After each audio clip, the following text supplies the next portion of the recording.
யாரா இருந்தாலும் தைரியமா வந்து பேசணும்.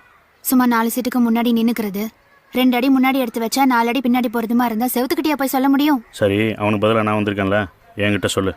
பிடிச்சிருக்கா பிடிக்கலையா? பிடிச்சிருக்கு.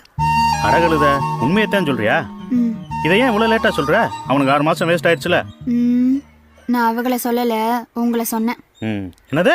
உங்களை தான் பிடிச்சிருக்குன்னு சொன்னேன். ஏய் ஏய் இது ஏய் இது இது பாரு, உன் பேச்சே சரியில்லை. நீ நீ நீ முத இடத்த காலி பண்ணு. ஏன்? என்ன சுற்றி ஊரியா? அன்னைக்கு வந்து கேட்டப்ப கத்தி ஊரை கூப்பிடுன்னு சொன்னேன். ஆமா, சொன்ன உடனே பிடிச்சிருக்கு வாங்க கல்யாணம் பண்ணி புள்ள பெத்துக்கோம்னா சொல்லுவாங்க. மறுநாள் வந்து கேட்டிருக்கணும். நான் தான் யோசிச்சு பதில் சொல்லுன்னு சொன்னேன்ல. ம். அப்ப நான் மைனரு, முடிவெடுக்க தெரியல. இப்போ மெச்சூரிட்டி வந்துருச்சுல.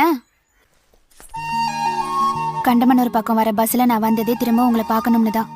அவங்களே ஏதோ நினைச்சிட்டு இருந்தா அதுக்கு நான் என்ன பண்ண முடியும்? என் மனசுல என்ன இருக்குன்னு